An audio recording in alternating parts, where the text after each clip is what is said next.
Fabulous. So good evening, everybody. It is our monthly Thursday get together. Yeah, let's just close that down. She says, like she knows what she's doing. There we go. So we are here together for Tips in 20, and this evening we've got a really, really exciting speaker with us. We're going to share some top tips. And before we do that, I am going to very quickly introduce myself, just because I know some people do join us as newbies. So if you don't know who I am Charlie Beswick. I'm mum to Oliver and Harry, and this is Harry that you can see on the screen. Harry has golden hair syndrome, which is the craniofacial condition, and he's also got autism. So my boys turn 18 this year, but Harry functions around about 5 or 6 years old. I'm the best-selling author of our book, Our Altered Life. I am mentor to mums who find themselves with an altered life, and I advocate for parents like us who are working parents, so in the workplace. I'm a charity founder, and I am best known for being a cheeseaholic and gin lover. So that's a little bit about me, very quick little bit about me. And tonight's session is all about helping your neurodivergent child have a more settled night's sleep. Really, really important for parents like us.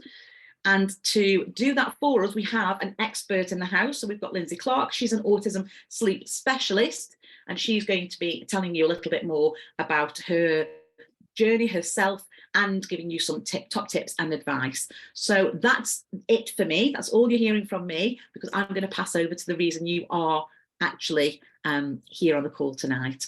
So Lindsey, do you want to share your screen? Yeah, sure. We can make a start. See if I can get this working. Can you see it all right? Yeah, perfect. That's far more smooth than that mine was. I shall leave you to it. You never know, do you? Well, first of all, I just want to say thank you obviously so much for having me. Like, I know what a struggle sleep can be, especially when your child is neurodivergent. Like, lots of children do struggle with sleep. And I can't wait to share some of the tips with you that obviously I've got today. I'm hoping it will really, really help you guys out. So yeah, thank you for having me first of all. I'm going to tell you a little bit about me. My name's Lindsey Clark. I'm actually an autism and anxiety sleep specialist. I've been a sleep coach for several years, but actually my background is in education. So I used to be deputy head teacher of quite a large infant school. I was a primary school teacher for 20 years.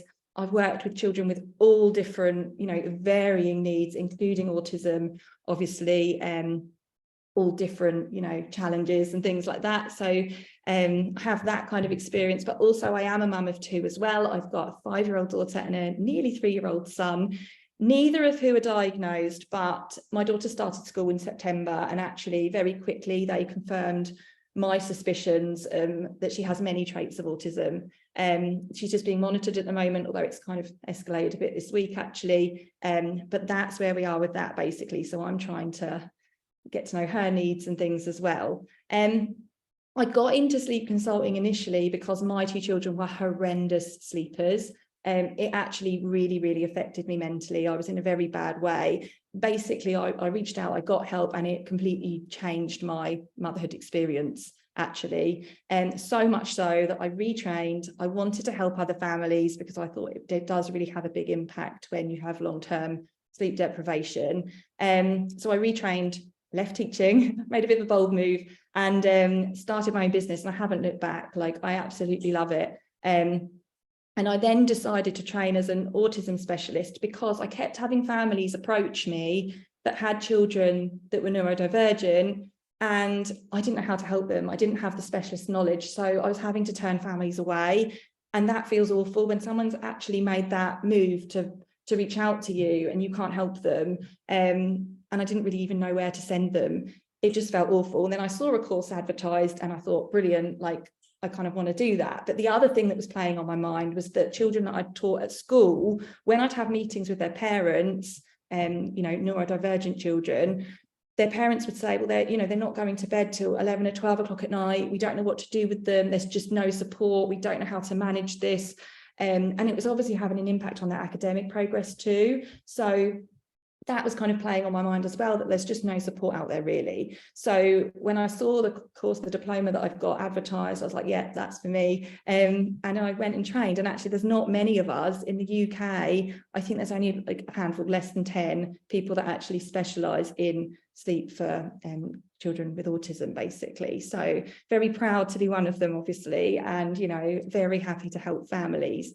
So I'm going to go on, stop talking about myself for a while, and talk a little bit about autism and sleep first of all. I just want to reassure you that it is really common and really normal for children with autism to struggle with sleep. And this is due to so many things. And those things will be completely out of your control. It's nothing you've done. But just because some of those things are out of your control doesn't mean they can't be improved. Things can be hugely improved with the right strategies. And those strategies are not widely well known. Traditional methods, sleep training methods and things like that you're told, that you read online, that, you know, friends and family might suggest to you, they just don't work. And if they do, it's usually temporary.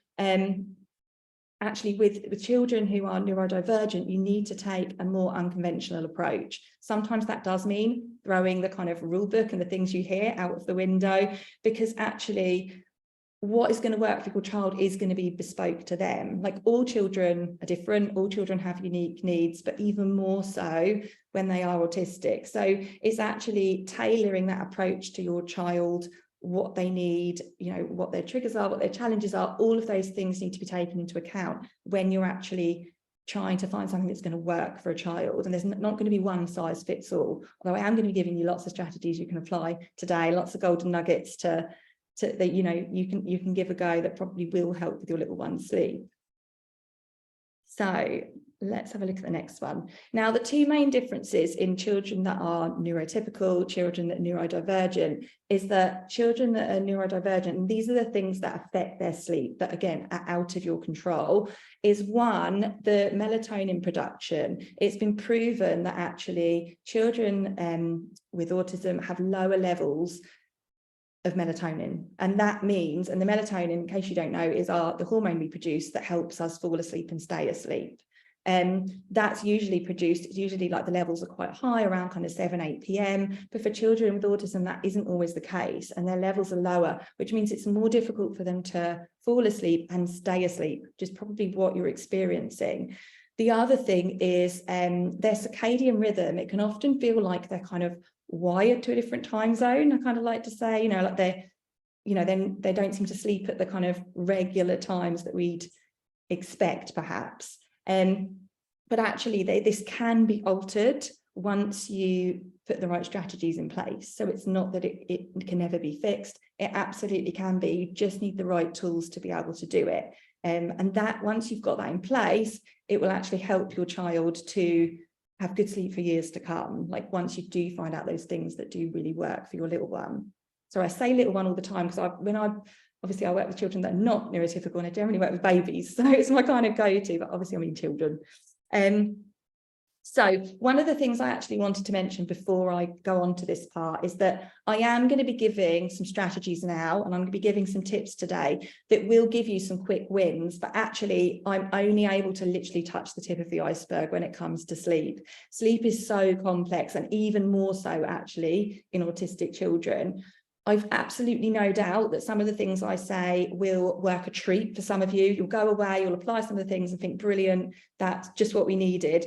But for some of you, it won't be the right approach. So I could actually talk probably for weeks about this, having to fit it in 20 minutes. I'm trying to give you the things that will work for as many of you as possible, basically. When I do work with families one-to-one, obviously we go into more depth about, really take a deep dive into their little one, so I can get those approaches straight, like spot on for them. But actually, I just want to say, don't be disheartened if this doesn't work, or the things I say don't work for your child, because there will be things that do. But yeah, just wanted to kind of add that in there. So I know that one of the biggest things you guys are probably struggling with, or lots of you are struggling with, is the bedtime battles, is what I call it, where they just really struggle to go to sleep at bedtime, and it's one of the most common issues actually in autistic children, that they can't fall asleep at bedtime, or it takes them a really long time. So That will partly be due to what I've mentioned already, the melatonin, the circadian rhythm, which is our body clocks kind of like wired kind of differently. But one of the main things to consider is actually not just the kind of traditional 7 till 7. It's really about looking at what's happening with your child during the day that could be affecting their sleep.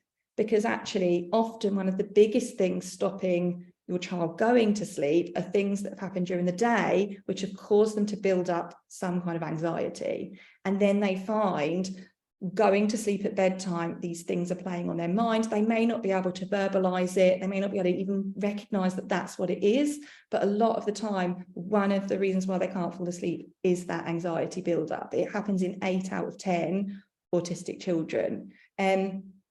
And as you probably know, being parents of autistic children, many are very literal. They find it hard to read and express emotions a lot of the time. And some of those small things that happen during the day can actually cause them to feel that anxiety.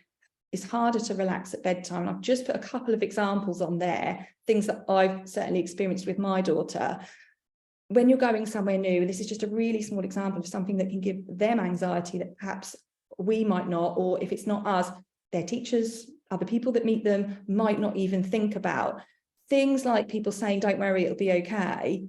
Well, it might be okay to us, but actually, if you've got a child who's very sensitive to somehow has a sensory need or is very sensitive to something, to them, it might not be okay. Like the example I'm going to use is one with my daughter, because obviously I've got it firsthand. We were going to a new restaurant. Obviously, she's been to restaurants. I say to her, don't worry, it'll be okay. She was obviously worried about it. What's the restaurant like, mummy? You know, all these kind of things. And I said, don't worry, it'll be fine. This is probably about a year ago. And we got to the restaurant and my daughter is like hyper vigilant. She's very aware of everything going on, very visual. And there was a mural of a bird on the wall that just freaked her out. And she bolted. She is literally, and she runs.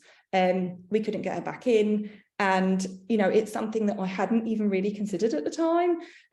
But actually, she will still talk about that even now. So it obviously created a lot of anxiety. And if we go to a restaurant, I have to show her pictures of it. I have to prepare her so that she knows what to expect. And something like that is, you know, most people don't even think about, do they? You know, it's okay, you know, keep constantly telling them it's okay when actually they don't feel okay. It adds to that pressure and anxiety, actually. Another example I use is like a teacher greeting them or somebody they don't know and greeting them saying, how are we today? That to us, you know, sounds perfectly reasonable to ask, but to our child, they might be thinking, we, who is we? Who are you talking about? Is it me and you? Is it me and mummy? Who's we? The other thing is, if they're struggling with expressing or, you know, reading emotions, they might not know how they feel. So they're thinking, I should know the answer to this question, but I don't. That causes anxiety, or maybe they verbally can't say, that can cause anxiety. If you imagine how many times that happens in a day, by the end of the day, your child's probably, you know, really needs to release that. So that's really, really important. And the tips I'm going to tell you next are going to help with that. So let me just check I haven't missed anything. Don't think I have. So these are some things you can do before bedtime if your little one or your child is finding it difficult to switch off. Number one would be absolutely communicate with your child's school, nursery, you know, daycare, you know, whatever they go to. They should be meeting your child's needs. There are things they can absolutely put in place to make things less of the unknown for your child. Things like using visual aids, creating a sensory diet during the day so that your child, all their needs are absolutely met. And your child's entitled to those things. They should be meeting their needs. And like I said, my background is in education. So when I work with families, I talk them through these things and the kind of things I'd expect to see in their school day, the things I can suggest to the teachers as well. They probably love me. But actually, this is really important to make sure your child, you know, we're not going to be able to eliminate it all of the anxiety and all of the things, but we can make it as good as possible. You know, we want the environment to be as kind of autism friendly as possible. You know, we can't change your child's autism. We wouldn't want to. They are who they are, but we can make their environment different so things are easier for them and to reduce their anxiety. So the second thing I would suggest is consider their sensory issues and make sure their sensory needs are met before bedtime. And this will also help reduce that anxiety. So planning in some activities, again, you can use visual aids if your child responds well to that, but planning in some activities that you know will relax them after school. And this is sometimes where that rule book that you're told all the time has to be kind of thrown out, because if your child, things like screen time, if that's how your child relaxes best, then plan that in. We're always told, aren't we, avoid screens before bedtime. And the reason for that is because it can alter melatonin production, it can make it lower still. So obviously we don't want that to happen, but actually lowering the anxiety, you've got to weigh up what's more important. If they need a little bit of limited screen time, I'm not talking like hours on end here, but some limited screen time just to reduce that anxiety because it's their thing, then that's absolutely fine. And there's ways that you can, like on lots of devices, you can actually turn off the blue light. It's the blue light that affects the melatonin. So if you can turn off the blue light and put it on like a night setting, that's not going to have the same effect. You can also get blue lens glasses that will stop that blue light, which produces the melatonin. Hope I'm not going too quick or I'm making sense here, but those things will really help. So it's really about, again, this is why every child's needs will be different, but planning in a few activities that's going to reduce that anxiety is going to help them to nod off. And my quick win that I've kind of put on there is a lot of children are very, very stimulated, and bath time is sensory overload. So not doing bath time before bedtime, which again, we're told to do because it relaxes them, often doesn't relax children with autism. So it's, if you can, doing that at a different time or doing it earlier, like as soon as they're in from school, you know, would be better. The third thing is check their sleep environment. And actually, I've got a sensory checklist for the sleep environment in my free ebook, which you can find at that address. It's on my website, peacefulsleepsecrets.com. And you can download that. It's got a checklist in there. But actually, some children, for example, I'm just going to use one example because I could talk about all the senses, like so I could talk an hour on this. Some children, for example, are really sensitive to sound. And actually, often we're told, put white noise on. White noise helps with sleep. Yes, it does for most people, but research has shown that actually in neurodivergent people, it actually is irritating. And it's like got a tinny kind of noise, and it was annoying. It was found in this study. So actually replacing a white noise with a fan, which still is consistent noise, is found to be more effective. And I worked with a little one called Seb. He was 6. He was struggling to go to sleep. He was waking up frequently in the night. We put, as part of his plan, we put a fan in the room, and he was verbal. So he was able to say that, I really like that. It, you know, that helps me sleep, but can I have it closer to my face? And me and his mum were like, oh, okay, you want a fan right on your face in the middle of winter. But we moved it. He now has it right on his face. But you know what? He goes to sleep and he stays asleep all night. So we obviously had that sensory need when we put that in place. And it took us a while to find out, you know, to get to that. But it worked for him. So sometimes things like that you don't necessarily think about and actually are quicker wins. So definitely go away and consider some of those things too. So I'm going to talk next, before I go on to the next slide, about a technique you can use if you try these things and your child is still struggling to fall asleep at bedtime and they're not going to sleep till later than you'd like. I am a gentle sleep coach, so I don't agree with harsh methods. I don't agree with leading to children to cry it out or get distressed, especially with autistic children, because that's going to actually heighten the anxiety. So, and it obviously worsen your problem. So actually, I'm going to be suggesting a kind of method if you need to stay with your child and things like that. That's absolutely fine. I'll talk through it. And this method won't be the answer for every family. It's just an example of one of the methods I use. But actually, you know, it may work for some of you. It may be the exact thing you need. And it can take a few weeks. Like I said, we want that gradual change. It's not going to be like a snap, quick fix. But actually, once you've implemented it, that's it for life then. You've got that skill. The other thing that I wanted to add actually is that I don't usually suggest using like rewards for sleeping with autistic children, because again, that sometimes adds to pressure. And I found that out with my own daughter too.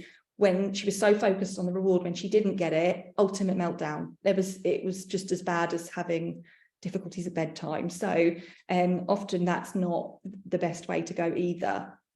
So we're going to talk about now, this is called the bedtime fading technique. And actually, like I said, this is a really effective technique as long as you've got everything else in place too. Like, we need to make sure, when obviously I work with families, we go through all the parts of the jigsaw, get everything in place, the right strategy, and then it all comes together. When everything's in place, this technique has been found to work in like 70% of cases. So it is really good when it works.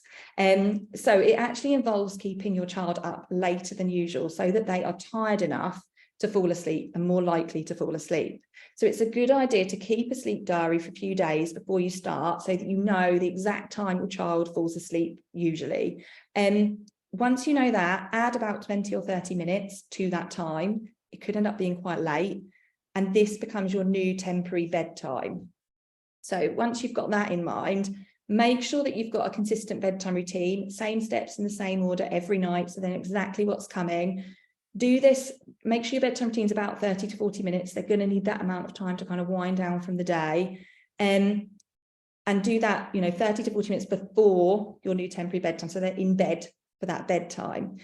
If they don't fall asleep in 20 minutes, get them out of bed for another hour and then retry. The really important thing is, don't let them fall asleep until they're in the bed, because they're likely to be quite sleepy. It's likely to be quite late. Make sure they're in bed. And like I said, if you need to stay with them while they fall asleep, again, that's absolutely fine. We don't want them to feel anxious about you leaving if they don't like you leaving. When I work with families, obviously I work through the whole process of then moving parents out of the room as well. But actually, if they're not asleep in the 20 minutes, get them out of bed for another hour, then try again, get them back into bed again. The aim is that they fall asleep then in that 20 minutes. Once they've done that for 2 nights in a row, then you move your bedtime and your bedtime routine earlier by 15 minutes. So basically, we want them to get used to falling asleep when they get in bed and not spending hours awake. So you're kind of training the body to know to go to sleep quicker.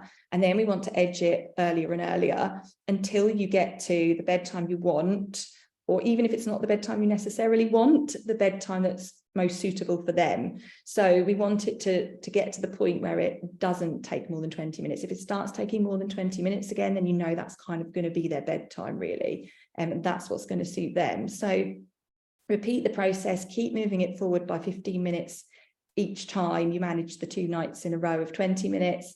And then you should be at an earlier and more suited bedtime to them. Does that make sense, Charlie? I can see you. Good. Thank you. Yeah, so that's just one of the strategies. The other thing I wanted to talk about, this is my last bit, is night wakes. And actually, night wakes are very, very common as well. It might be that your child wakes frequently. It might be that they're awake for long periods.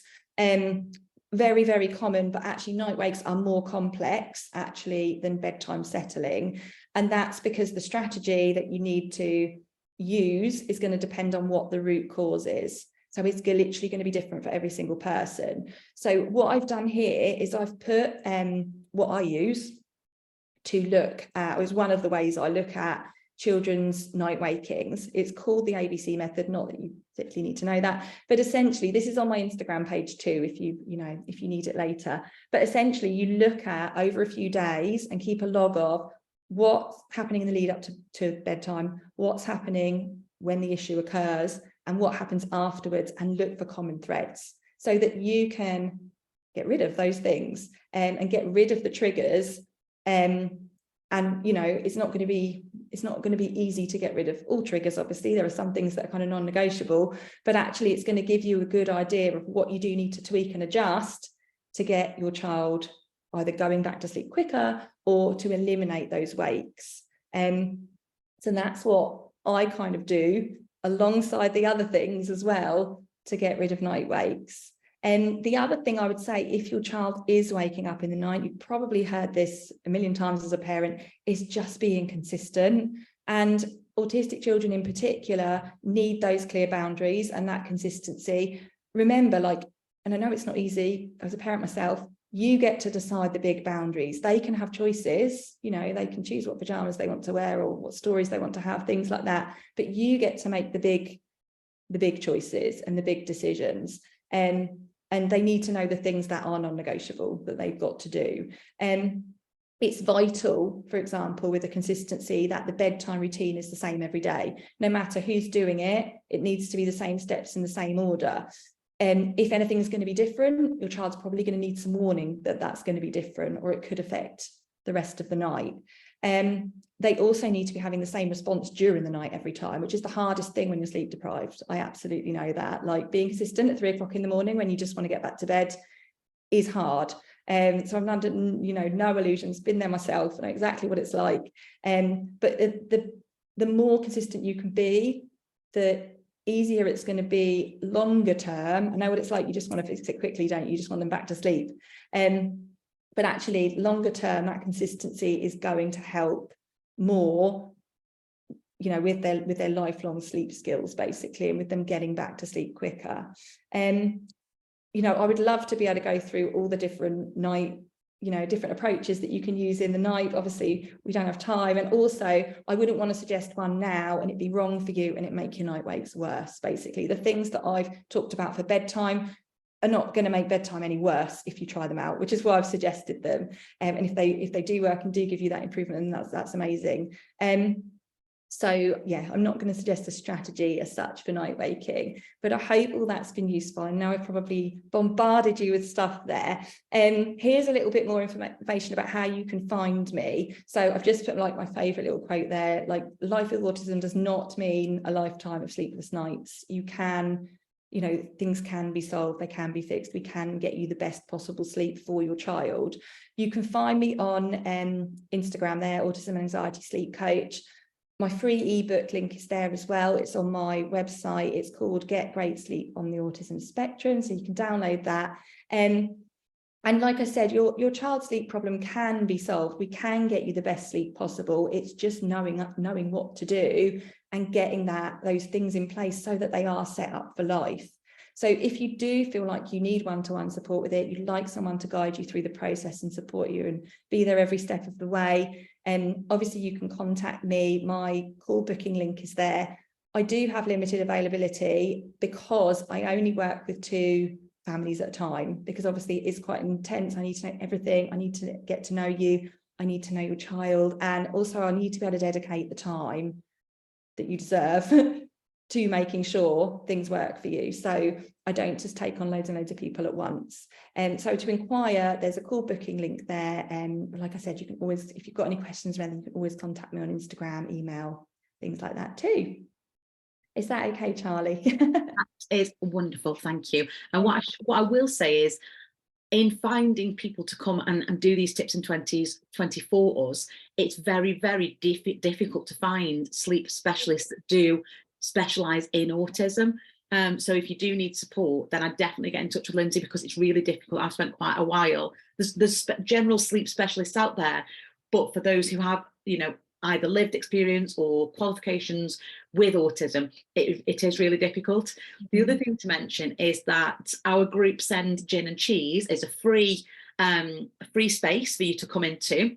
In June, I am opening the doors to a membership, and Lindsey will be part of that membership. So I will be able to commission Lindsey to come in and do a big hour-long session, much more in depth, much more detail. We'll take some questions and answers. And so that's going to be much more of an affordable way for you to access the sort of support that Lindsey offers if one-to-one isn't suitable for you. Of course, if it is, then that's the better route, because you get that in-depth support. But if not, then the membership will be an amazing place for you, because we've got lots and lots of different experts coming in. So I'm going to send that link for the membership with this recording, so that will come out to everybody as well. So I hope that's everyone's okay with that. Sorry, my WhatsApp's going mad now. So yeah, we've just got some comments there saying that was great, thank you, hugely appreciated. I've missed it. My kids wouldn't go to sleep. Oh, the irony, Vicky. I was going to say that. You can watch it on replay. Definitely going to try this. Oh, so Danny, do let us know in the group how that's going. And thank you, very helpful. Thanks so much. So yeah, everybody's saying thank you, Lindsay. So thank you very much for your time. Oh, no problem. And yeah, hopefully, people can get in touch with you if they want to. And if they want to see you more, then they can join the membership and have some time with you in there as well. Yeah. Right, guys, thank you very much. I'm going to leave because we want to keep it short and sweet. Yeah. No, it's fine.